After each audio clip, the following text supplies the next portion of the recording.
Que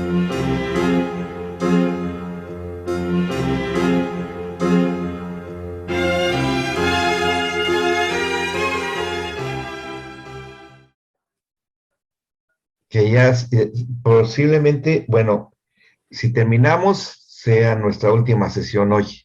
¿Mm? Ya quedará liberado para el tiempo que le falte a Patti de su módulo, pero vamos a ver, depende cómo nos vayamos desenvolviendo en este tema, que es la consejería de niños. Por ahí lo que podemos considerar también sería a personas especiales, personas de mayores de edad, ya personas muy ancianitas.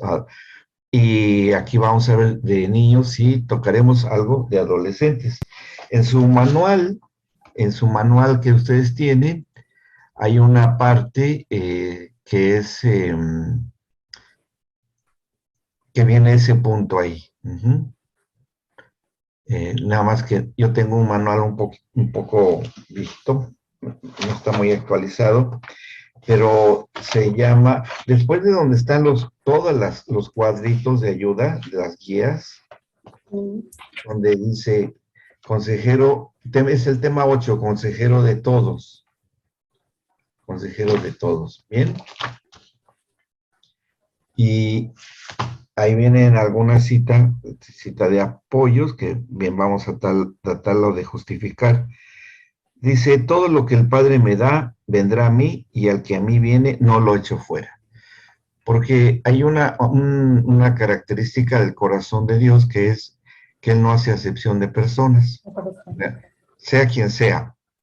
Él nunca rechazó a nadie, solamente los que lo rechazaron fue porque pues, no quisieron nada con él, ¿no? Como le ocurrió en su ministerio, pero actualmente hoy también sucede lo mismo. Es exactamente, no hay diferencia en otro tiempo, pero en el sentido en que lo estamos aplicando, son personas que es difícil la consejería y no porque sea difícil el aconsejado hasta cierto punto, porque ¿cómo podemos nosotros hablar con un niño si no tiene la expresión suficiente ni una comprensión exacta de su problema?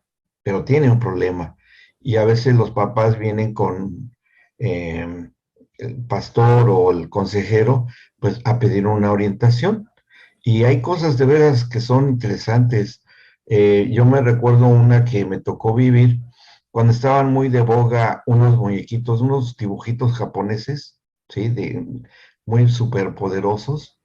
Y un niño eh, aseguraba que él era uno de ellos, pero así, y se portaba muy mal. Su conducta era muy, muy, muy negativa, tanto así que fue expulsado de varios colegios, inclusive ya lo habían boletinado en las escuelas, tanto privadas como públicas, de que no lo admitieran, porque no era un problema de atención dispersa o autismo, nada. Le hicieron además estudios y, y simplemente ya no la admitían, ya no lo admitían en ningún colegio. Y la mamá estaba bastante preocupada. Y el niño, muy violento, él decía que él era ese personaje. Y él, yo soy tal, no lo digo porque no, pero dice, yo soy tal. Y él pensaba que era tal. Y fue la mamá desesperada a buscar consejo para su niño, que tendría aproximadamente unos 7 años de edad, 7, 8 años a lo sumo.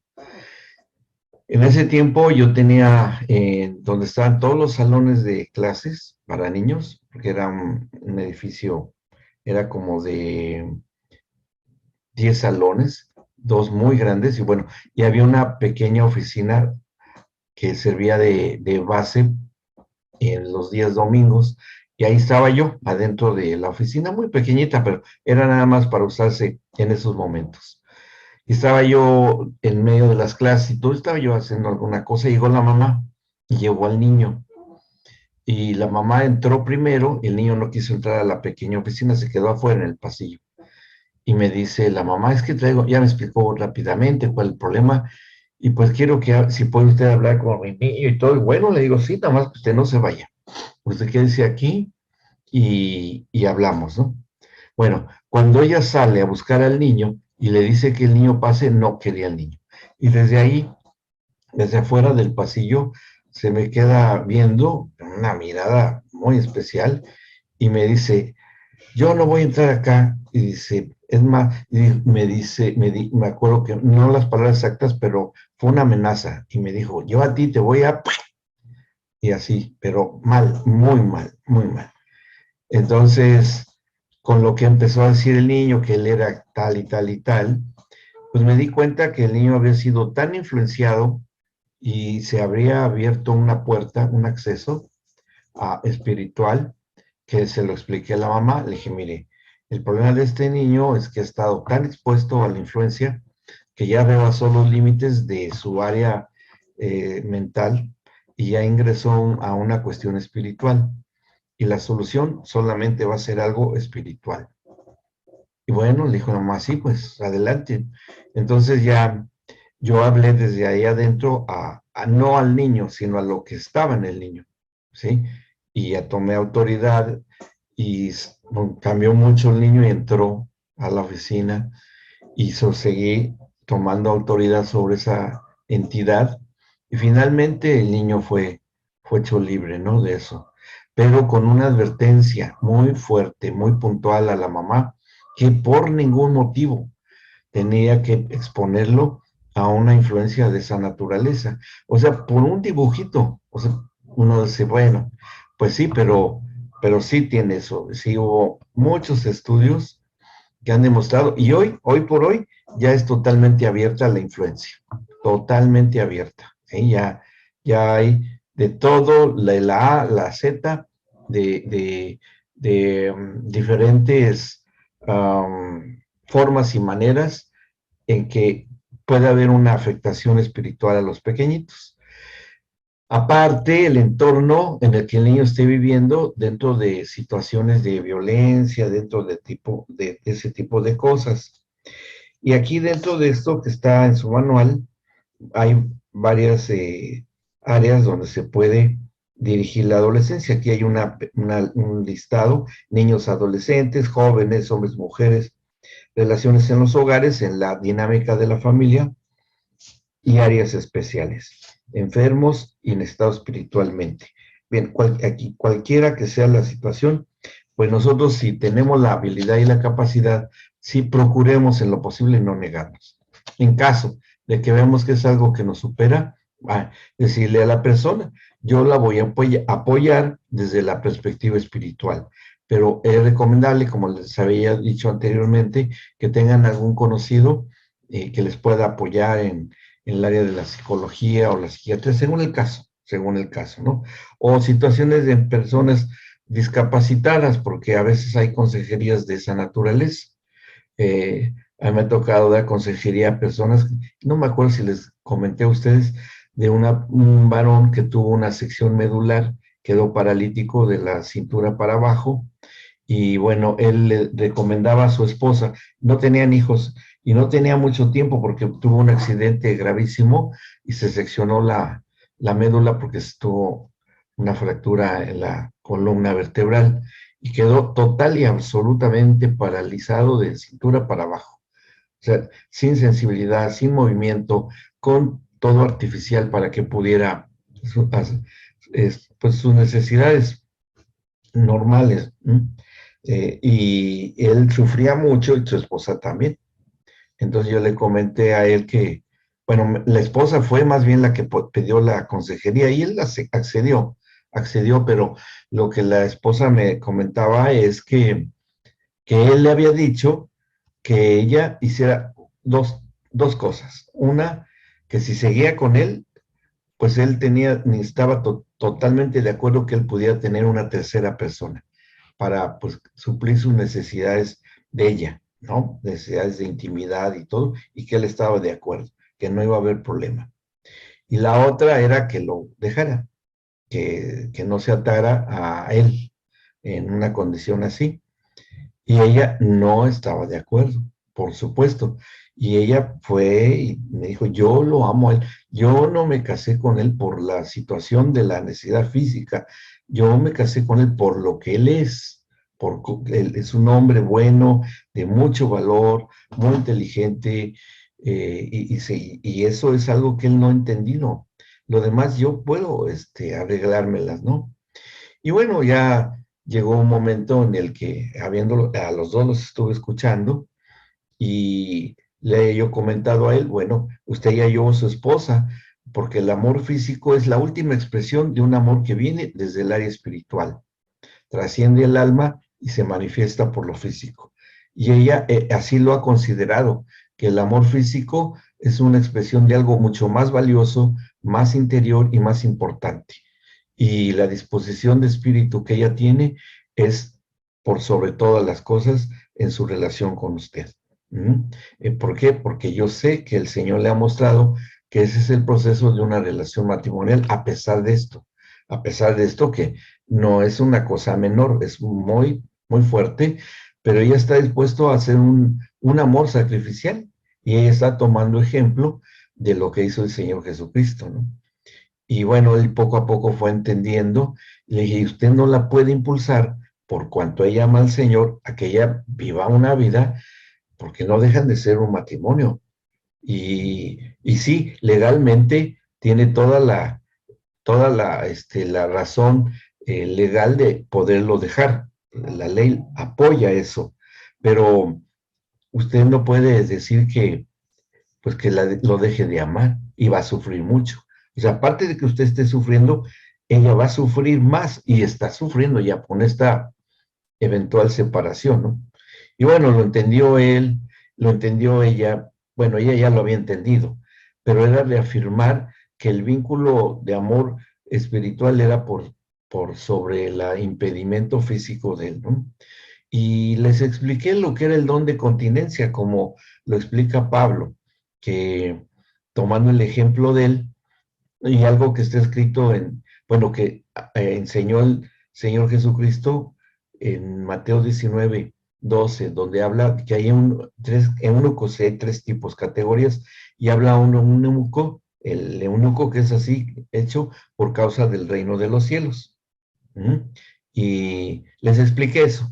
Dije, el eunuco que es así, hecho así por causa del reino de los cielos, es alguien que renuncia a una vida en este aspecto de la intimidad propia, individual, por cumplir un llamamiento y un ministerio. El ministerio, ustedes tómenlo así, es el matrimonio. Y de alguna manera usted, el varón, es un eunuco por el problema, o sea, que no tiene actividad sexual, ¿no? Es por el problema que tuvo. Y ella se está recurriendo a algo que probablemente tome forma y en ambos, los dos, ¿de acuerdo? Pueda respaldar ese Señor. Que pidan los dos don de continencia. Y ella dijo, sí, yo lo entiendo bien. Y yo creo que eso puede ayudar, ¿no? Porque ya le leí el versículo en Corintios y les expliqué la historia de Pablo.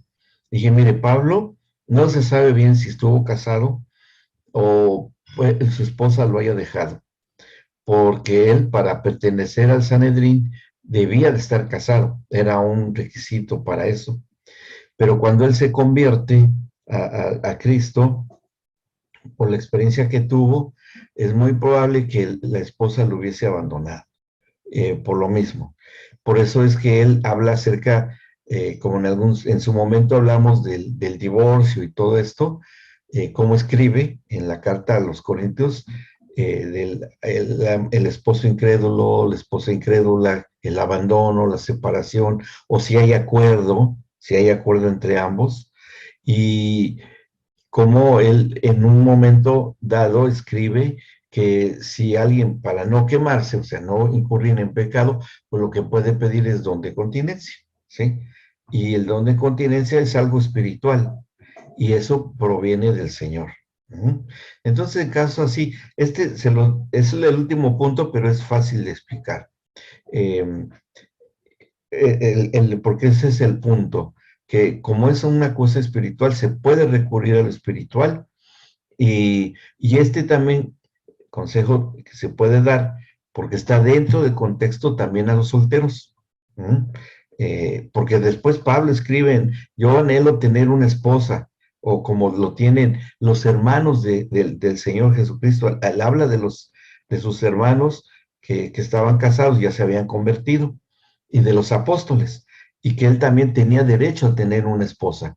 Pero bueno, por causa del ministerio, y él sabía muy bien que no iba a poder tener una vida estable por sus viajes, tantas cosas que pasó, y era someter a una familia que podría él tener o esposa a muchas situaciones muy difíciles. En ese tiempo era muy, muy difícil una familia sobrevivir. O sea, y tendrían que vivir de la indigencia, algo, y más con él, que había sido como enterrado en vida, por causa de su conversión. Entonces, su familia iba a ser muy mal vista, iba a ser señalada, etiquetada, y no podría haberlo acompañado. Pues, prisiones, el naufragio que vivió, no fue uno, fueron más, y así, situaciones de persecución, muy, muy difícil, ¿no? Entonces Pablo hizo la elección, pero dijo, pueden hacer como yo, pedir el don de continencia, para que de esta manera no haya una situación difícil, que este mismo consejo se les puede dar a los jóvenes, a los jovencitos. Y esto, miren, esto lo podemos leer acá en en la primera carta de los Corintios, que por ahí podemos encontrarlo, en el capítulo 7, donde dice, en el versículo 25, primera de Corintios 7, 25, dice, en cuanto a las vírgenes, que también puede ser a los varones vírgenes, ¿sí? No hay distinción en eso, no tengo mandamiento del Señor, mas doy mi parecer por experiencia que él estaba viviendo, como quien ha alcanzado misericordia del Señor para ser fiel. Tengo pues por esto bueno a causa de la necesidad que apremia, que hará bien el hombre en quedarse como está. Bueno, está ligado a mujer, no procures soltarte, está libre de mujer, no procures casarte. Mas también si te casas, no pecas. Si la doncella se casa, no peca. Pero los tales tendrán aflicción de la carne y yo se las quiero evitar. O sea, los solteros, la aflicción de la carne, pues es el apetito sexual, normal, natural y que debe de existir en toda persona. Dice, pero esto les digo, hermanos, o sea, se los digo a creyentes, que el tiempo es corto, resta pues que los que tienen esposa sean como si no la tuviesen, y los que lloran como si no llorasen, y los que se alegran como si no se alegrasen, y los que compran como si no poseyesen, sí, y los que disfrutan de este mundo como si no lo disfrutasen, porque la apariencia de este mundo pasa. ¿Qué es lo que estaba tratando de hacerles entender a sus discípulos? La contención, porque dentro de esto hay continencia, o sea, que haya un dominio propio y una continencia, porque dice, bueno, si van a llorar, es por ahí una causa, ¿no? Que causó el que lloren, o la alegría, o la necesidad de tener que comprar, el disfrute, y eso es así, eso es lo que está diciendo. Hay la posibilidad de que nosotros tengamos una contención, o de alguna manera el poder contenerse, sí hay la manera, y como esto es algo que viene de un contexto espiritual, así debe ser la petición de que se pueda pedir una continencia, como él haya pedido en su momento, en su ministerio. Bueno, entonces vamos a entrar a la de niños, y les envié, si ya vieron aquí en el grupo, el WhatsApp del grupo, unas plaquitas, ¿sí? Pero las voy a proyectar acá, para que la podamos ver acá. Aquí está, es la misma que les envié. Y les voy a enviar ese después se los envió, pero un poco más, más técnico que lo que vamos a ver acá, que viene siendo un extracto de lo que les voy a enviar, de la consejería infantil y familiar. Entonces vamos a ver de qué se trata esto. Bueno, aquí hay estos proverbios que nos sirven de base para esta consejería. Dice, oye, hijo mío, recibe mis razones y se te multiplicarán años de vida. Por el camino de la sabiduría te he encaminado y por veredas derechas te he hecho andar.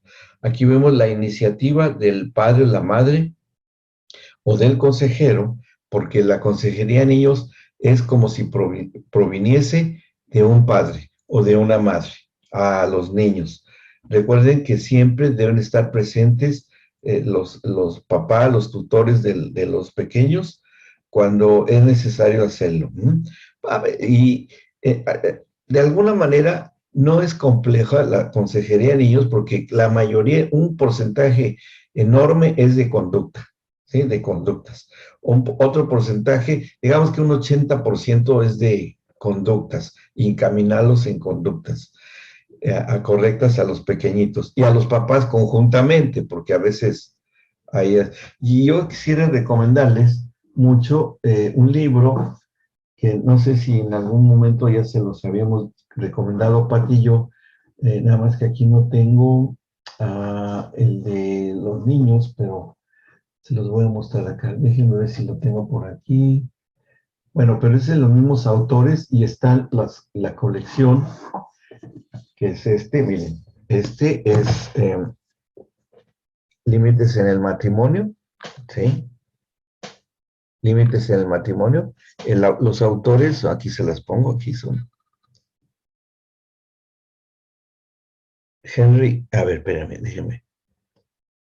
Henry Cloud y John Townsend, ¿sí? John Townsend.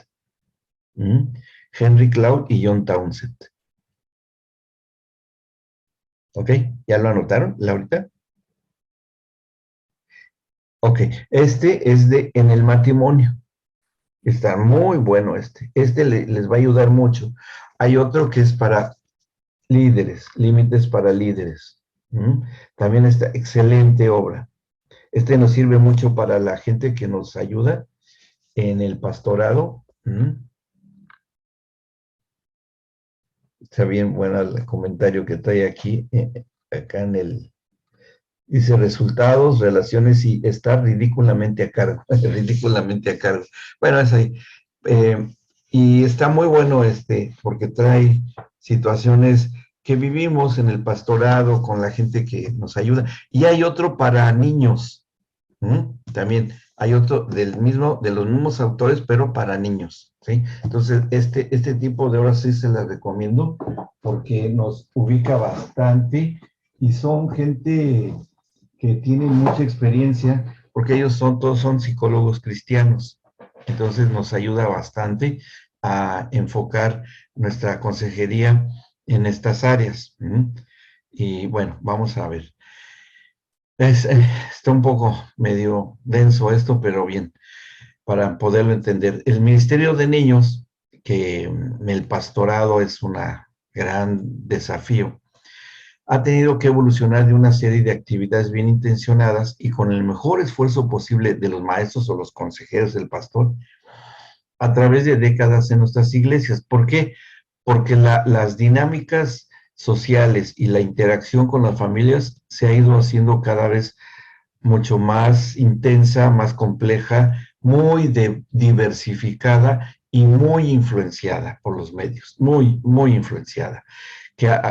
Vemos que sí ha tenido éxito muchas de las cosas que actualmente se mueven en el ámbito social. Entonces, es común ver cómo en la calle hay muchísima libertad a todas horas, día y noche, ¿no? Cosas que antes pues era muy excepcional poder testificar, pero ahora sí lo vemos y los niños lo ven. De niños con niños, niñas con niñas, señores con señores, señoras con señores, etcétera. Y bueno, hay leyes que apoyan eso y eso, pues no podemos mantener en una burbuja o en ningún matrimonio o familia a sus hijos. De que van a haber cosas así, las van a ver. Entonces, nosotros debemos de estar y tener una posibilidad importante de cómo ver y de cómo llevar y guiar a las personas cuando nos preguntan, ¿y cómo le hacemos? ¿No? ¿Cómo le hacemos? Eh, y bueno, entre algunas cosas que voy a comentar por ahí a continuación muy interesantes, pero bueno, seguimos la lectura acá. Ha habido ministerios con una excelencia notable, pero la mayoría ha sido rebasada por las necesidades urgentes de una cada vez más grande población en nuestras congregaciones. Y crecen, no solamente hay un crecimiento en números, puede ser, que bueno, pero también el crecimiento se puede dar en una madurez prematura, ¿m? Y no enfocada dentro de lo espiritual y moralmente correcto para nosotros los creyentes, en nuestro concepto moral y ético y espiritual que tenemos y con la libertad de la cual gozamos de creer en esa libertad, de creer en lo que creemos. Entonces, con ese parámetro que tenemos como respaldo, pues sí, vemos que hay un gran desafío con las influencias y todo lo que hoy actualmente existe en el sector infantil y adolescencia. Esto ha obligado a que toda iglesia se actualice y busque la metodología necesaria y de calidad para cumplir el mandamiento de la Gran Comisión dirigida a los niños. Dirigida a los niños, ¿sí? Y hay un pasaje y algo que estudiamos, espero que se acuerden, cuando vimos los pactos, ya desde el primer módulo, cuando hablamos del pacto de Josías, del rey Josías, que encontró la Torah, la encuentran, ya se le está olvidando, porque estaba escondida, de las invasiones la escondieron, y la encuentran, y cuando se la llevan a Josías, que era un niño, bueno, era un niño, él reconoce lo que era, y tenía que ser un niño escogido por el Señor para que un niño hiciera un pacto perpetuo. Y cuando Josías niño hace un pacto perpetuo ya como rey y está toda la nación de testigos de este pacto, así queda establecido de que el Señor también tenía que cumplir este pacto con los niños. Pero ¿cómo iba a cumplir este pacto el Señor Jesucristo que contrajo el Señor con el rey Josías? Porque con el rey Josías se cumplió y los términos de pacto que Josías pone es que se comprometían a estudiar la palabra de Dios y a enseñarla. Ese fue lo que el rey Josías se compromete. Entonces el Señor acepta y él se compromete a que esto se tenga que cumplir.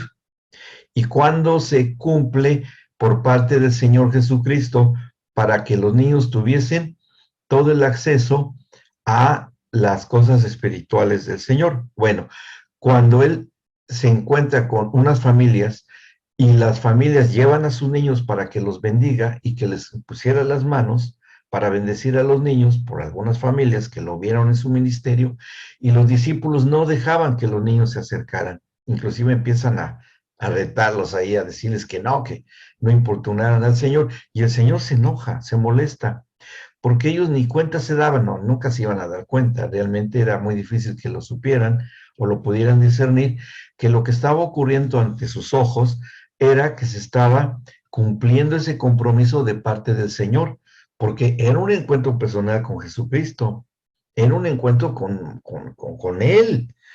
Y Él reprende a los discípulos, los hace a un lado, acercan a los niños y los bendice. Y bueno, hasta se acerca a ellos y los abraza y los toca y todo. ¿Qué pasó ahí?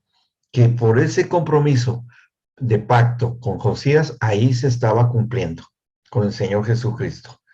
Y Él les abre el acceso espiritual total a Él. Y esto es un principio espiritual, uno de varias cosas que les voy a comentar que se dieron en el ámbito espiritual. ¿Qué es lo que estaba ahí pasando? ¿Qué es lo que sucedió? Que el Señor estaba redimiendo a los niños ahí.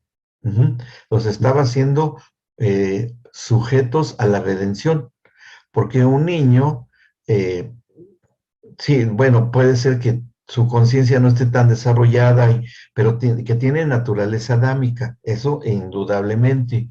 Y ese acercamiento y encuentro personal de Cristo con ellos, ya se está llevando a cabo la redención de los pequeños, de los niños. Y así de sencillo. ¿Por qué? ¿Por qué no haya sido necesariamente la cruz del Calvario como los adultos? Porque ¿qué pecados infantiles podía llevar el Señor en la cruz del Calvario? Pecados así por niños pequeños, bebés, niños de la primera infancia. Si no hay conciencia de pecado, pero tiene naturaleza adámica. ¿Me explicó? Entonces, ¿cómo se resuelve ese conflicto? Con ese encuentro personal con el Cristo vivo para asumir la responsabilidad de que en la cruz simplemente ya estaban ellos liberados, los pequeñitos, que hay muchos testimonios de gente que por alguna razón ha perdido la vida, ha estado en la presencia del Señor y después han resucitado y dan testimonio de que había muchos niños ahí, en el cielo. Y todos los pequeñitos que han sido exterminados por X razón, todos esos pequeños están allá, están allá. Hay muchos testimonios de que todos esos pequeños están ahí. ¿Por qué entonces pudieron tener acceso chiquititos, aún antes de nacer, al reino de los cielos? Y el Señor Jesús lo dijo, que el que no se haga como un niño no puede entrar al reino de los cielos. Y hace referencia, esa referencia es muy importante, que el que no se haga como un niño no puede entrar al reino de los cielos. Luego entonces los niños, y también lo dice el Señor Jesucristo, son herederos del reino de los cielos. También el cielo les pertenece. Eso, ¿por qué? ¿Con qué autoridad el Señor Jesús ya estaba aseverando que el reino de los cielos es de los niños? Porque en ese encuentro Él los hizo partícipes de la redención. Ya nada más la confirmación era que Él derramara su sangre en la cruz para que también eso fuese confirmado ahí. Entonces, una enorme garantía que tenemos de que los niños deben ser evangelizados y los principales evangelizadores deben ser sus papás. ¿Sí? Deben ser sus papás. No recuerdo si les presenté a ustedes el estudio de la administración en el sueño profundo, de cómo hacer la administración en el sueño profundo. No, nos comentó un poquito, pero nos dijo que después podía profundizar más en eso. Sí, bueno, ese es el momento para poderlo hacer. Sí, entonces porque nos da tiempo, porque la primera herramienta valiosísima por sobre todas las cosas, es que los pequeños ya están redimidos. ¿Mm? Ya están redimidos. Que eso facilita mucho a que al ser evangelizados, con toda la naturalidad los pequeñitos tengan al Señor en su corazón. Por eso para los niños son maestros de la fe. Es impresionante. Yo me acuerdo de un libro buenísimo que salió hace muchos años que se llama Como un viento recio. Ha de estar en internet, pero es divertidísimo ese libro. Así se llama, Como un viento recio. Es un nombre muy difícil de indígenas de islas del sur. No, el nombre no me acuerdo, pero es de un nombre raro. Pero como un viento recio, así se llama el libro, pero es de puros niños, que hablan de cómo participaron de cosas que les hacía el Señor, les hacía unas travesuras el Señor, fíjense, se iban, en lugar de ir a clases en la escuela dominical, se iban a nadar al río, porque era como una área tropical. Se iban los niños ahí, no iban a clases. Ahí narran muchas cosas que les pasaron siendo niños a ellos, ¿no? Y una vez que se fueron inadecuadamente al río a nadar, y debían de haber ido a la escuela bíblica y no fueron, sin decirle a sus papás, cuando salen del río no encuentran su ropa y la empiezan a buscar y estaba arriba de unas palmeras, toda la ropa de ellos estaba hasta arriba de palmeras y se las tuvieron que ver ahí para subir hasta las palmeras y bajar su ropa. ¿Y cómo se subieron la ropa de todos a las palmeras? Y así, cosas así, ¿no? Bien simpáticas, porque dice, ay, pero ¿cómo el Señor se puede? Sí, ¿por qué? Porque la inocencia natural y todavía que no esté activada la conciencia de pecado, hace muy fácil que la redención sea más evidente en los niños. Es así, ¿no? Y bueno, ahí vamos a ver en este estudio cómo es que podemos ver esto y vamos a entrar al tema que les mencioné. Bueno, en la consejería de los niños, miren, aquí esto es en lo que les voy a enviar también escrito, ¿sí? Es un PDF donde viene extensamente explicado cada punto que está acá. Entonces les voy a pedir de favor que cuando se los envíe le puedan dar una lectura. Está un poco técnico, pero sí se puede entender. En la etapa prenatal, la madre está modelando en el niño los surcos de su estructura afectiva. Y tiene mucha razón este término de surcos. ¿Por qué? Porque aquí, esto que está aquí, porque influye mucho la mamá en la formación y la estructura aún cerebral del niño. Porque todas las palabras afectivas de mamá, de papá, van a entrar y que se empiecen a formar redes neuronales que el amor y mamá de mamá y el amor de papá generan o crean por el amor, porque Dios es amor y la presencia del amor que es Dios en los papás ayudan a que se creen, se puedan generar, se puedan crear áreas neuronales en el cerebro de los pequeñitos. Y como viene de un trasfondo espiritual, con mucha mayor razón. Entonces, los papás entramos en o participamos de ese poder creativo del Señor con palabras de amor, conjuntamente con el Espíritu Santo, para que la plasticidad de los cerebros de los pequeñitos se reafirme en el amor de Dios, de los padres, y quede para toda su vida, para toda su vida. Entonces, es importante considerar esto. Este es un nombre un poco egocósmica, que es que los niños siempre van a estar viviendo cuando son pequeñitos, dentro de los 2 años de edad, en el yo y en el no yo. O sea, el niño gira, él cree que es único en el mundo.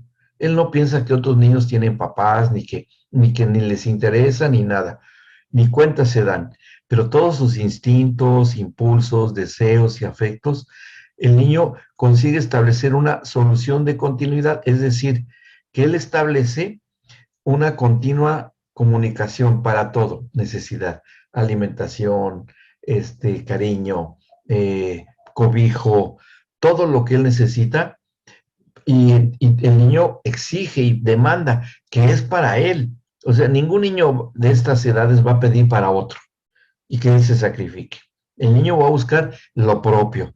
Y es bueno eso, porque imaginen que un niño no pidiera para él nada, ni demostrar hambre, ni frío, ni dolor, ni nada, necesidades básicas que lo hacen seguir vivo. Sería terrible, ¿no? Terrible.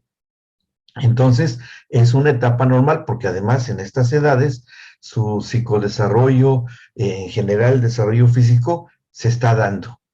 Está desenvolviéndose todo el paquete genético del desarrollo biofísico del niño y psicológico.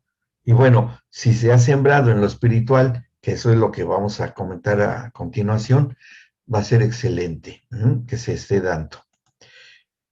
Después de que era, bueno, si se fijan el nombre, era egocósmica, o sea, todo el universo gira alrededor del niño, ¿no? Todo el universo, y así él lo siente. Pero después se individualiza y se hace una etapa egocéntrica, es decir, que el niño se siente colocado ya en el centro, no del universo, sino en el centro del mundo, y empieza a entrar en conflicto, y que esto generalmente se da a esta edad, a los 4 años de edad, el niño entra en conflicto de su persona con lo que le rodea. ¿Quiénes son los inmediatos? La familia, no solamente la familia nuclear, o sea, papá y mamá, sino también la familia extendida, los primitos, otros niños, las visitas familiares o visitas de amigos que vienen niños, y es cuando el niño no quiere prestar sus juguetes, se aísla, no quiere saludar, no quiere hablar, y que el niño está en esta etapa natural. ¿Por qué? Porque él se está ubicando de que su yo existe y ellos existen. O sea, el yo se está dando cuenta que es y que hay los ellos, los otros, los de allá afuera, ¿no? Entonces el niño entra en un conflicto y dice, ¿yo dónde estoy? Yo tengo que reafirmarme, ¿quién soy yo? Y por eso es que dice, no, es que esto es mío, piensa en su yo, y es normal. No es una cuestión de que papá y mamá lo disciplinen en esta edad, sino que es ir tratando con el niño. Y un papá y una mamá puede acudir a ustedes para decir, ¿cómo le hago? Porque es muy envidioso, mi hijo. No, espéreme, ¿qué edad tiene? Está en este rango de edad. ¿Sabe qué? Es normal, es natural.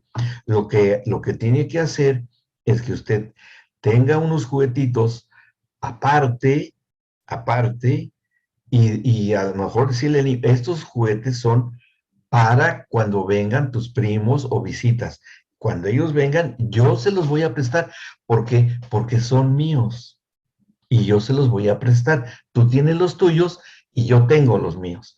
Y papá, y el niño me va a decir, ay, pues, tan grande papá, tan grande tu mamá, y tienes tus juguetes. Sí, tengo los míos. Tengo el papá, tengo estos autitos y me gustan y son míos. Mamá, yo tengo estas muñequitas o lo que sea y me gusta y los tengo para prestarlos. Y tú se los vas a dar, que tú les vas a prestar mis juguetes.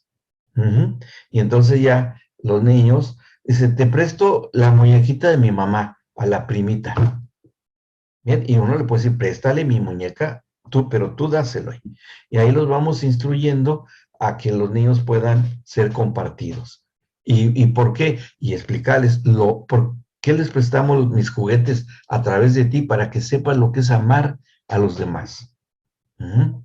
Y ya se van, dame mis juguetes, se guardan, los guardamos y esos son para cuando regrese. Bien, entonces una buena medida para poder quitar la cuestión natural de este egocentrismo. Sí, la envidia es pecado, pero pues en ellos no es así, es una parte natural de su desarrollo. Bien, ¿vamos bien? ¿Alguna pregunta? No, bien. Vamos a esta otra etapa, pero este ya es de 7 a 8 años. Ya el niño ya está más consciente, ya es posible aquí la conciencia ya esté operando, ya pueda distinguir entre lo que es bueno y lo que no es bueno. La etapa de la proyección. Establece contacto con la realidad intentando adaptarse a ella, pero desde su mundo interior. Todavía el niño no tiene la capacidad de salir y entrar, sino que desde su mundo interior, su fantasía, su reinado, su palacio, que es su casa, como quiera que sea, pero su territorio es su cama, puede ser su habitación, son sus papás, todo es suyo. Y está bien, porque es cierto. Pero ya empieza a tener una salida breve. ¿Por qué? Porque ya ha aprendido a interaccionar con otros niños y quiere jugar. Quiere jugar porque el juego es indispensable. Y en esta etapa de la proyección, cuando el niño busca el juego, es necesario que se le facilite. Y un niño reprimido o que es hijo único, que no tiene con quién jugar, que es un niño clásico del departamento, que eso fue precisamente uno de los grandes daños en la pandemia. El aislamiento de los niñitos fue terrible para ellos. Y bueno, ahorita están las secuelas graves en ellos que ya vivían de por sí aislados y que en la pandemia, la única cosa que puede salvar la situación, y si es que les fue bien, es que se tuvieron que quedar con papá y mamá que se tienen que quedar en la casa y que hayan estado con papá y mamá los niños, pero después se vuelven a ir, otra vez vuelven al trabajo y todo, y eso ha generado desequilibrios emocionales en los pequeños, y han regresado las pesadillas, han regresado un montón de cosas, pero eso es lo que vamos a considerar hoy. ¿Qué hacemos? Bien, 10 a 12 años, ya estamos en los prejuveniles, y aquí es la introyección. Estos nombres los van a tener en lo que les voy a, porque es lo mismo, pero ampliado. ¿Qué sucede en esta edad? Que ya el niño, ya prejuvenil, ya tiene un conocimiento de sí mismo, ya sabe su nombre, ya sabe dónde vive, ya sabe, inclusive niños que a esta edad ya pueden hasta ir y venir solos al kiosco, al colegio o donde sea, ¿no? si hay esa posibilidad. Y que empiece a conocer en lo externo, el exterior, empieza a relacionarse con el mundo, que hoy el gran competidor y usurpador para que conozcan el mundo es los medios de comunicación. Porque el Internet, los programas de televisión, es una ventana enorme que los niños tienen al mundo exterior. Y bueno, ahí ya saben que depende la ventana por la que se asomen, es lo que van a ver. Entonces depende de los papás si tienen la sabiduría y hay algo que eso vamos en la continuación lo vamos a estar viendo. Bueno, nada más termino con estas dos etapas, que es ya el adolescente, 12 años en adelante, que el adolescente empieza a tener la migración neuronal de la corteza blanca cerebral, empiezan a emigrar neuronas a la corteza cerebral superficial y empieza a madurar y empieza a elaborar el adolescente ya capacidad para emitir juicios morales, que se completa hasta los 23 años de edad, ¿sí? A los 18 años de edad ya está emigrada las neuronas, ya puede establecer juicios morales o de valor, ya el adolescente que ya se le considera adulto. Pero antes de los 18 años de edad, todavía está en plena migración. Primero, muchas neuronas acaban su tiempo de vida, pero otras que estaban latentes empiezan a emerger a la superficie de la corteza cerebral, a las zonas frontales y todo, donde están todas las funciones abstractas, todas las funciones complejas, ¿no? Todo el desarrollo de la moral, la ética, los juicios de valor, etcétera, etcétera, y a cosas de ese tipo, el pensamiento profundo, filosófico, si le podemos llamar así, se empiezan ya a dar en el jovencito. Y por eso a mí se me hace muy extraño y hasta, digo, cualquier otro médico o psicólogo le puede decir, un niño que vote a los 16 años de edad, bueno, es interesante el proceso, ¿no? Muy interesante. Pero bueno, desde los 18 años ya empieza casi a consolidarse la migración y la madurez neuronal, hasta los 23 años. De los 23 años en adelante, ya es un adulto capaz de decidir hasta para su propio destino, de su ruta de vida. Y después de esto, bueno, el adolescente descubre el mundo por segunda vez, definiéndolo todo a sí mismo, se aísla, es una, que nuevamente vuelve a caer en una, por eso se llama etapa autista. Esto es lo que maneja la psicología evolutiva o del desarrollo, ¿eh? Esa línea es la que estoy tocando acá, psicología evolutiva o del desarrollo, o el psicodesarrollo. Son los términos que se usan en esa área de la psicología. Y después viene la etapa de la superación, que ya hay una madurez, ya descubre una nueva estimativa de los valores que lo lleva hacia una orientación definitiva de la vida. Bien, bueno, pero hay una herramienta, aparte de la redención ya dada, de la oración de los padres, pero hay una edad que es muy clave, no edad, porque sí tiene que ver la edad, pero más bien una situación de vida que podemos aprovechar. Miren, se les voy a presentar otra, otro estudio. A ver, voy a dejar de compartir acá y vamos a ir a esta otra. Oh, espérenme.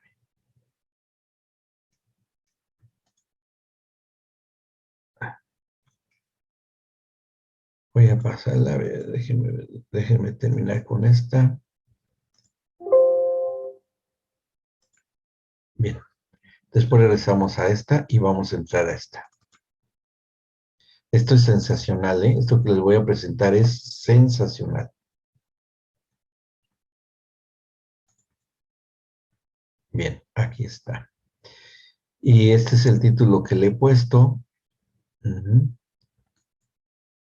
Déjenme ver nada más que la quiero mover para poderla presentar bien aquí. Acá, miren. Bueno, el nombre es interesante, ¿no? Se llama La habitación de Dios en la oscuridad. Así la titulé. Y esto se basa en el Salmo 97:2. Mm. Doc, no se está viendo la pantalla, ¿eh? No la vemos. Ah, perdón. Se me olvidó que hay que compartir. Sí, tiene razón. Aquí vamos a ver. Gracias por decirme que está. Aquí está. Ahora sí ya lo ven. Ahora sí se ve, ¿verdad? Dice, la habitación de Dios en la oscuridad. Y nos basamos en Salmo 97:2, que está, aquí lo he escrito, aquí está. Fíjense qué interesante está eso, porque este lo escribió el rey David, y dice así este salmo, está escrito acá. Déjenme, voy a reducir esto para que yo lo pueda ver. Dice en este salmo, nubes y oscuridad alrededor de él. ¿De quién habla? El rey David, del Señor, del Padre Celestial. Dice, justicia y juicio son el cimiento de su trono. Justicia y juicio son su cimiento, donde está sentado su trono, sobre la justicia y el juicio del Padre. Ya de por sí esto, ya es interesante que lo diga, por lo que vamos a ir considerando. Primero de Reyes 8:12, dice esta otra cita, que es en la dedicación del templo que hizo Salomón al Señor, cuando recién termina de construir el templo Salomón. Fue tal la presencia del Señor que vino la Shekinah, o sea, una nube que era la gloria de Dios, que hizo que se salieran del templo, no pudieron resistir la presencia de Dios, el sacerdote ni nada de ellos, y fue tremendo, ¿no? Y entonces ahí Salomón, en este acontecimiento, cuando se inaugura el templo, dice estas palabras: Jehová ha dicho que él habitaría en la oscuridad, permítanme aquí, que él habitaría en la oscuridad. Voy a ir marcando acá. Que él habitaría en la oscuridad, ¿sí? Y bueno, tal vez para nosotros esto no tendría mayor dificultad, porque en esta ilustración que está aquí, ustedes pueden ver de qué se trata, que es el tabernáculo, ¿ok? De la palabra oscuridad que leímos, que es esta palabra en el hebreo, hoshet, que simplemente es oscuro, del griego escotos, oscuridad. Pero en el Antiguo y el Nuevo Testamento tiene dos sentidos, en el literal y figurado. O sea, que tiene una interpretación de acuerdo a de lo que se esté tratando, de lo que se esté hablando. Si lo tomamos literal en el Antiguo Testamento, en el Antiguo Pacto, nos tenemos que referir al tabernáculo. Bien, y aquí vemos nosotros, es una ilustración nada más, que esto que está aquí sería el lugar santísimo, ¿sí? Santo, perdón, este es el lugar santísimo, pero el lugar santo, aquí se alcanza a ver la mesa de los panes de la proposición, el altar del incienso, el sumo sacerdote que está con el incienso acá, y el velo, ¿sí? Este es el velo que está, que dividía el lugar santo del lugar santísimo. En el lugar santo estaba el arca del pacto con lo que tenía su contenido, la vara de Aarón, las tablas de la ley y el maná. Y el Señor ordenó que en este lugar solamente podía entrar el sumo sacerdote una vez al año, ¿sí? El sumo sacerdote con una vestidura especial y totalmente purificado de pecado. Y él iba a entrar a expiar el pecado de la nación una vez al año. Y tenía que ser muy cuidadoso, porque si no entraba purificado, él podía ser fulminado aquí dentro. Entonces llevaba campanitas en la parte de abajo de la vestidura y tenía que dar vueltas acá, totalmente oscuras, con incienso. Cuando oían las campanitas, sabían que estaba vivo, pero cuando lo dejaban de oír, bueno, tenían una manera de jalar el cuerpo, ¿no? Y bueno, porque era pero bueno, creo que nunca pasó, al menos no está referido en la Biblia, más que con los hijos de Aarón, pero apenas empezaba a darse. ¿Se acuerdan que hubo 2 hijos de él que entraron sin autorización? No les correspondía, y se cumplió lo que estaba escrito, ¿no? Le quedaron 2 hijos más, pero bueno. Entonces, esto que era un cubo perfecto por sus medidas, no debía entrar absolutamente nada de luz. Aquí no está bien hecha esta ilustración, pero debía abarcar todo, de techo y muros y suelo. Y esto estaba en absoluta oscuridad. Ustedes recordarán que el tabernáculo es un prototipo de la persona del Señor Jesús, ¿sí?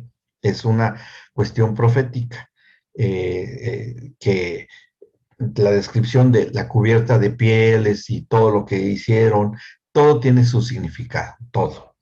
Y es cierto, era un prototipo, pero sucede que el Señor Jesús fue hecho a carne y semejanza del hombre, porque eso dicen Hebreos, por cuanto está hecho semejanza de carne y sangre, pues él también sufrió o padeció como nosotros. Entonces, si el Señor Jesús está hecho a imagen o fue hecho a imagen y semejanza del hombre, entonces el tabernáculo también está hecho a imagen y semejanza de nosotros, ¿sí? Que también lo entendimos y por ahí presenté un estudio hace un tiempito donde vienen las similitudes, que tal vez ustedes se vayan acordando de esas similitudes que hay. No sé si lo vi con ustedes o fue en otra. Creo que no, creo que esto fue, lo incluí dentro del primer módulo, pero ya lo habíamos visto con ustedes. Pero es más o menos lo mismo, no hay problema. Bien, ahora, esto es lo que se entendería literalmente y textualmente de que él habitaría en la oscuridad. ¿Mm? Pero el rey Salomón dijo que a futuro, habitaría a futuro,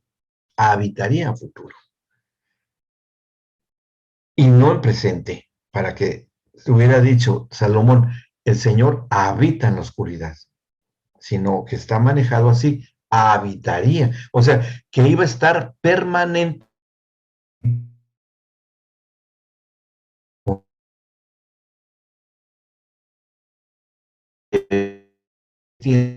templo para que el Señor habite ahí, pero ya no hay templo. Bueno, están construyendo supuestamente el tercer templo, pero desde que fue destruido el de templo de Herodes en el año 70 después de Cristo, pues entonces ya no hay templo, y entonces ¿en dónde habita el Señor? ¿En dónde está habitando? Bien, bien, pues no hubo problema de que el templo, y todo bajo el control de Dios, no hubo ningún problema que el templo se acabara, porque él iba a cumplir esa que el rey Salomón dijo, y fue una revelación. Fíjense, hay algo que tenemos que empezar por acá. Dice el Salmo 19:12, dice, ¿quién podrá entender sus propios errores? Y aquí hay un clamor del salmista, líbrame de los errores que me son ocultos. Y error o pecado aquí, en este contexto, es lo mismo. Y nos hacemos la pregunta, ¿cuáles son mis errores que me son ocultos? Pues están ocultos, no los conozco. Bueno, esto que está aquí es el concepto bíblico de lo que es el subconsciente, de lo que está muy profundamente metidos en nuestras propias mentes o almas, si quieren decirlo así, que el Señor dio el subconsciente como defensa para que quedaran ahí todas las cosas traumáticas, recuerdos terribles, traumas X, para poder sobrevivir y no perder la cordura. Entonces el subconsciente es algo necesario. Y los psiquiatras tratan de incursionar en esto, los psicólogos también, pero, como es hablando del pecado, que es una transgresión de tipo espiritual, nadie puede acceder a lo espiritual más que el Espíritu Santo. Que eso nos dice Pablo en la carta a los Corintios. ¿Quién conocerá el corazón del hombre, el espíritu del hombre, sino el Espíritu Santo, que conoce hasta lo más profundo aún de Dios mismo? Pues es Dios mismo. Y es cierto, el único que puede acceder en esta perspectiva al subconsciente humano, en lo más profundo y en la cuestión espiritual, es el Espíritu Santo. Él sí puede, Él lo hace, porque somos creación de Él. Y Salmo 16:7 dice, Este también es interesante. Dice, bendeciré al Señor que me aconseja, hablando de la consejería. El Señor me aconseja. ¿Cuándo nos aconseja el Señor? Fíjense cuándo es que nos aconseja el Señor, ¿sí? Aún en las noches enseña mi conciencia. ¿Quién? El Señor. ¿Cómo y cuándo? Me enseña a mi conciencia el Señor. La Escritura dice que el que nunca se duerme nos guarda. El Señor nunca duerme. No, no es un ser humano, es Dios, es Espíritu.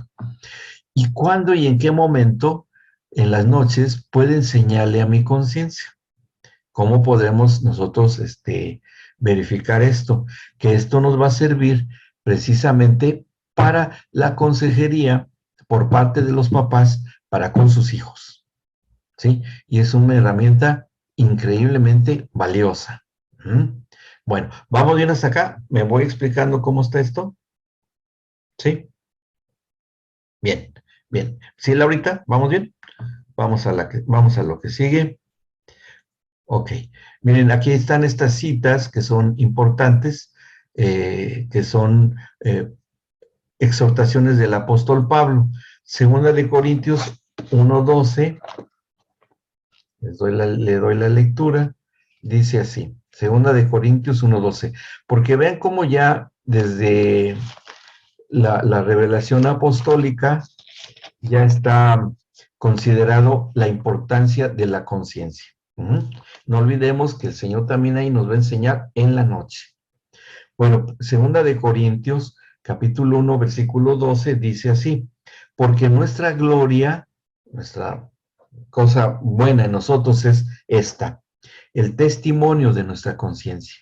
O sea, nuestra conciencia da testimonio. Ahora, si el Señor me enseñó a mi conciencia en la noche, luego entonces mi conciencia puede dar testimonio de lo que me ha sido enseñado por Él. Bien, dice después, que con sencillez y sinceridad de Dios, no con sabiduría humana, sino con la gracia de Dios, nos hemos conducido en el mundo y mucho más con ustedes. ¿Y cómo puede darse este proceso que explica aquí Pablo? Que mi conciencia de testimonio, de una manera sencilla y sincera, como viene así de Dios, que yo pueda modificar mi conducta para bien. Debe haber algo en lo cual se pueda hacer esta construcción de pensamiento, de conducta, de manera de comportamiento, que pueda dar el testimonio a mi conciencia a través de esa enseñanza. ¿Me explicó? ¿Cómo puede ser esto? Bien, vamos otra cita, 1 Timoteo 1:5. Dice, pues el propósito de este mandamiento es el amor nacido de corazón limpio, o sea, de un espíritu santificado, ¿sí? Y de buena conciencia y de fe no fingida. Vuelve a mencionarse la conciencia, de una buena conciencia. ¿Y por qué una buena conciencia? Porque ha sido enseñada por el Señor. ¿Cuándo? De noche, según leímos en el Salmo.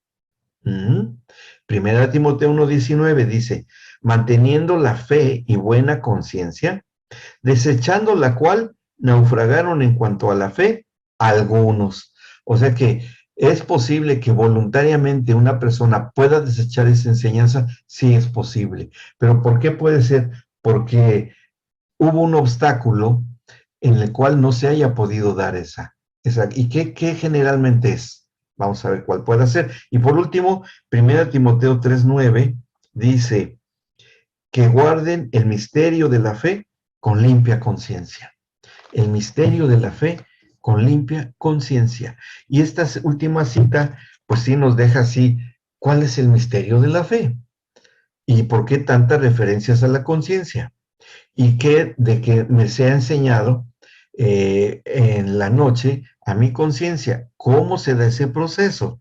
¿Cómo sucede? Bueno, lo vamos a explicar con estas ilustraciones que están acá. Miren, esto que se llama así, neuronas espejo. Que inclusive Pati y yo dimos un estudio en Manantial algún domingo por ahí, que hablamos acerca de este tema. que es una zona del cerebro que todos tenemos, y ahí dimos un poco de referencias, se las menciono, de que descubrieron los que estudian la conducta de los animalitos, de unos monitos en Sudamérica y unos monitos en Japón, que los monitos lavan sus frutas en ríos y eso, antes de comérselas. Y les llamó la atención, ¿no? Pues dijeron, ay, que los que vieron eso por primera vez dijeron que estos monitos son muy bien educados. Como saben que se tiene que lavar los alimentos, y lo están lavando bien lavados, ¿eh? Bien lavados. Y les enseñan a sus monitos hijitos a que los laven. Pero lo impactante no fue eso, sino que los monitos de Japón hacen exactamente lo mismo. Y dije, bueno, esto es una conducta aprendida, porque lo están enseñando. ¿De dónde viene esa enseñanza? Y fue cuando empezaron a estudiar el cerebro de estos monitos y descubrieron que tenían esto que se llama así, neuronas espejo. Es una representación muy gráfica, pero es para que entendamos, y por el copyright que estas tienen autorización. Entonces, pero es para poder ilustrarlo. Estas neuronas espejo que descubrieron los monitos, todos los tenemos, todos los animales y principalmente el ser humano tenemos estas neuronas, con los cuales se interconecta todo, digamos, actividad o conducta grupal, y sobre todo en el ser humano. Por eso cuando hay una cuestión de terror, y miren que hay quien ha sabido aprovechar esto, de generar pánico mundial o generar felicidad mundial, o con una celebración según las religiones, según el Año Nuevo chino, según la celebración de cada civilización y cultura, y que todos se ponen contentos y se abrazan y celebran. ¿Y cómo es que se da esta transmisión y partición de la felicidad? Por las neuronas espejo. Y que puede darse en una parte del planeta y en otro también. Pero esto, como es algo que ha sido creado por Dios, también esto es aprovechado por el Espíritu Santo, porque es su creación y tiene toda la autoridad y soberanía para poderlo hacer.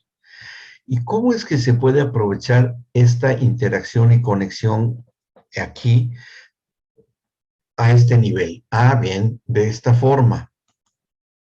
Esto que está aquí es lo que son las ondas cerebrales, ¿sí? Aquí se las voy a mezclar, a poner. Estas ondas cerebrales que se estudian con un electroencefalograma. Ustedes tal vez hayan visto algún día uno, ¿no?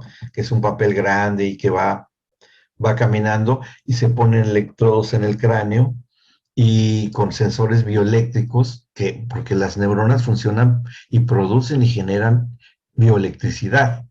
De hecho, todo nuestro cerebro es capaz de encender una lamparita pequeña.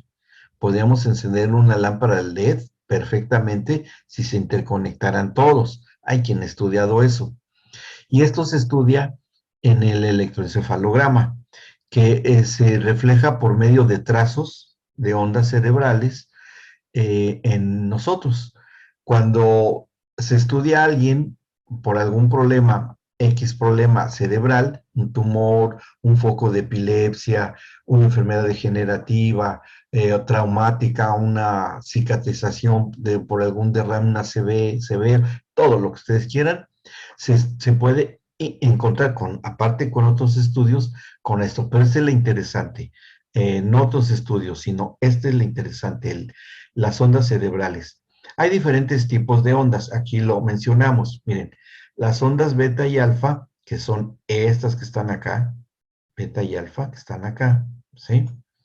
Estas dos ondas se dan cuando estamos despiertos, en la vigilia. La beta, cuando estamos despiertos. Como ahora ustedes, yo también, si nos hicieran electroencefalograma, podríamos tener esta, o como estamos prestando atención y concentrarnos y tratando de comprender el tema, empiezan también a funcionar estos tipos de ondas, que son las ondas gamma, que son de la concentración, ¿sí? Si nos hicieran este estudio, saldrían estas. Si ven, están muy estrechas porque hay mucha actividad eléctrica neuronal, porque hay muchas cosas que están en función. El oír, el ver, el entender, tal vez lo emocional, qué sé yo, todas las cosas cerebrales. Pero cuando estamos relajados, que estamos ya ahí ya tranquilos, que ya no, ya resolvimos muchas cosas, estamos en el descanso, cuando disfrutamos de la naturaleza, cuando paseamos, escuchamos música plácida, algo que nos haga estar tranquilos, cambian las ondas y empiezan a darse estas ondas alfa, ¿sí? Que son, bien, están muy espaciadas, ¿sí? Muy espaciaditas, porque hay relajación en ellas, ¿sí? Y se puede ver ahí. Y una de las cosas que se le pide a los pacientes, que se les hace un electroencefalograma, es que no duerman toda una noche. Y cuando se presentan al estudio, tienen que ir despiertos, ¿sí? Y se les ponen los electrodos y se les deja dormir. Bueno, ahora, cuando empieza a dormirse, o todos empezamos a entrar en la fase de sueño no profundo, o sea que empezamos a quedarnos dormidos apenas, aparecen estas ondas, ¿sí? Que son las ondas teta, o el periodo de sueño ligero, o también puede aparecer en la meditación profunda. Bueno, aquí están las gamma, de mayor actividad mental y creatividad, ya lo mencioné. Estas ondas teta, o periodo de ensueño, o sea, ensoñación se llama, que es cuando todavía no estamos soñando, pero estamos ya durmiendo. Pero todavía es un sueño ligero, que posiblemente todavía nos despertemos con un ruido, o si tenemos alguna molestia física no severa, dejamos de tener el dolor, pues ya nos bloqueamos de los ruidos, ya no vemos nada, ya estamos ahí bien dormidos. Pero cuando entramos en el sueño profundo, aparecen estas ondas, que son las ondas delta. Estas ondas delta, ustedes aquí se ven la ilustración, como es sumamente prolongada las ondas. Y en el sueño profundo, hay dos tipos de sueño. En el sueño profundo común de todas las noches, cuando soñamos X cosa, que es una representación simbólica de nuestro acontecer diario, ¿no? De que soñamos y por medio de símbolos o cuestiones complejas, eso lo estudian mucho los psiquiatras que usan la hipnología. Hipnotizan a las personas para hurgan en el subconsciente profundo, o cuando ven que hay una alteración por un electroencefalograma, eso se hace, ¿no?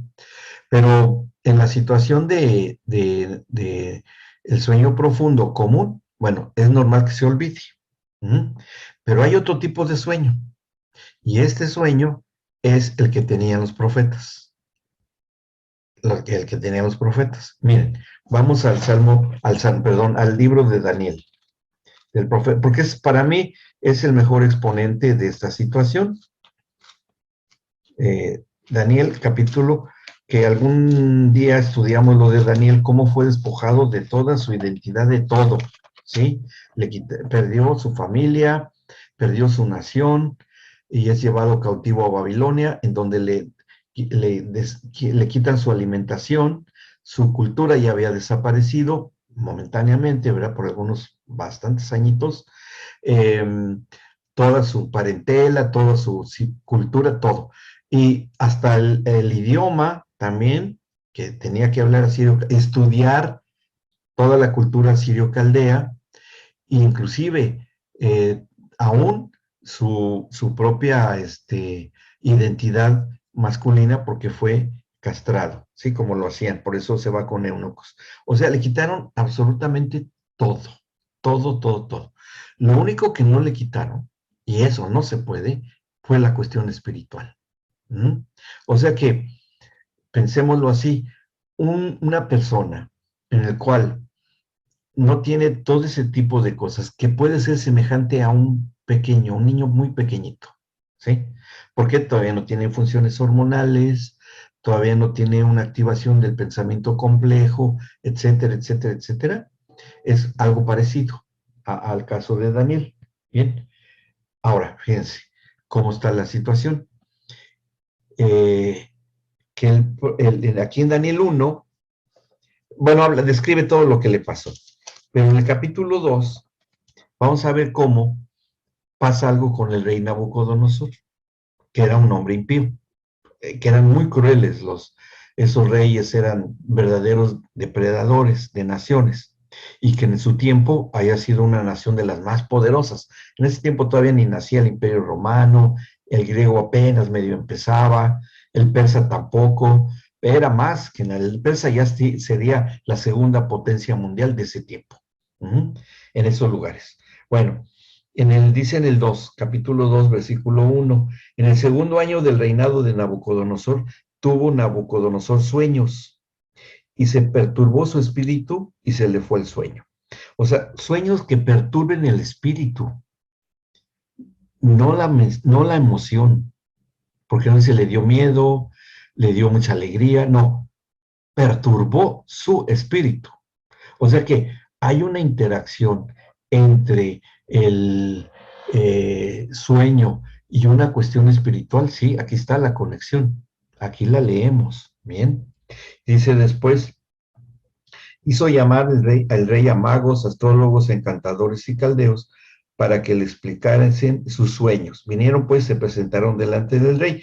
Bueno, les sintetizo. El rey les dice que le digan qué soñó, pero se me olvidó el sueño, porque es el proceso normal. Pero está muy perturbado, pero quería que a él le dijeran el sueño que tuvo. Dicen, señor, es imposible, no se puede.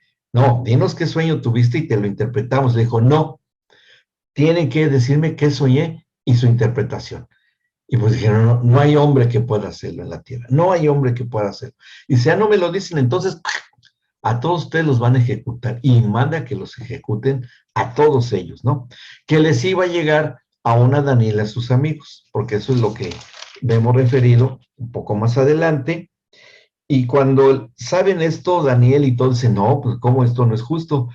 Y va y le habla con el rey Daniel, porque ya lo tenía en con buenas consideraciones, y dice, yo te lo voy a decir.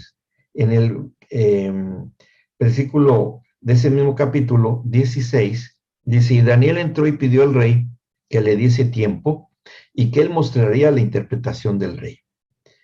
Luego se fue Daniel a casa, hizo saber lo que había a Ananías, Misael y Azarías, sus compañeros, para que pidiesen misericordias del Dios del cielo sobre este misterio, que es lo que en determinado momento se le puede pedir a los papás, que hagan esta labor con sus hijitos, y nosotros también a nuestros aconsejados, ¿sí?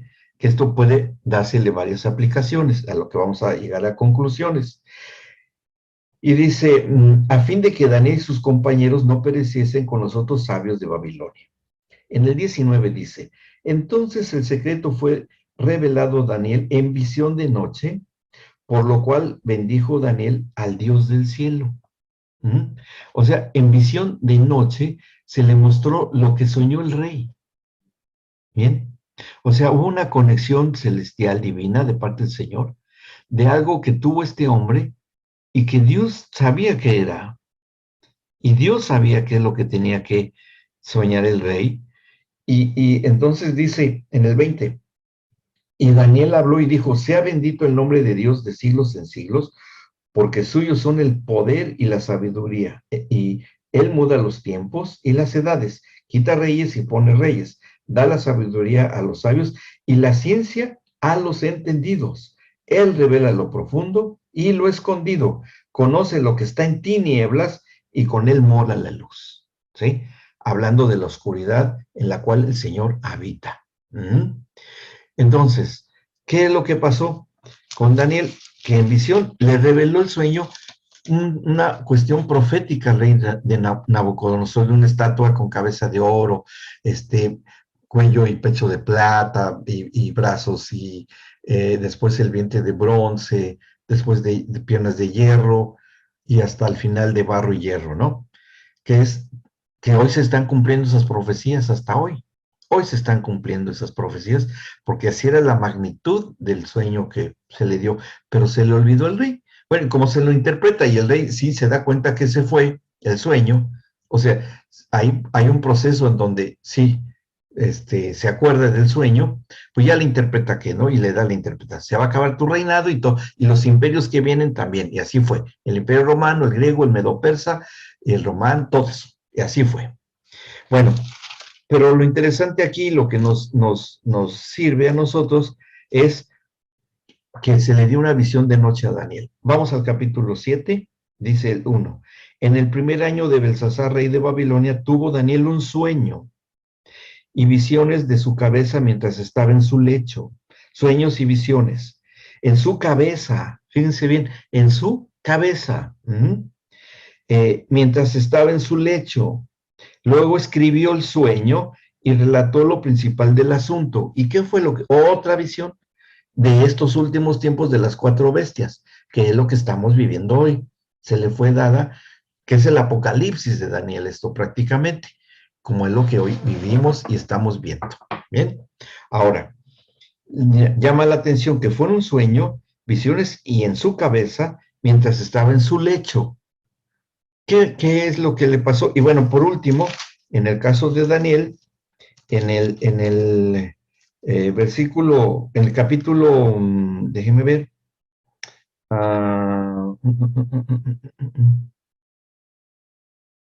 Bueno, él después tiene una visión de su pueblo, pero el 10, capítulo 10, dice, tuvo una visión también, porque en el 17 tiene una visión, dice, y solo yo, Daniel, vi aquella visión y no la vieron los hombres que estaban conmigo, pero aquí estaba despierto.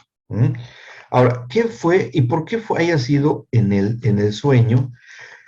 Hay algo, antes de continuar, que una profecía en Joel 2, 28 y 29. Joel 2, 28 y 29.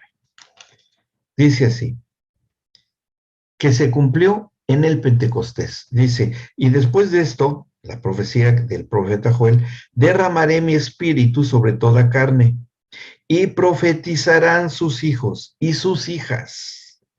Sus ancianos soñarán sueños y sus jóvenes verán visiones. Y también sobre los siervos y sobre las siervas derramaré mi espíritu en aquellos días. ¿Sí? Que en estos últimos tiempos el Señor atendería y daría por medio del Espíritu Santo sueños y visiones, como se las haya dado a los profetas. ¿Me explicó? ¿Sí? Y vean, ¿qué pasa cuando están las ondas delta en el cerebro? Porque esto se descubrió.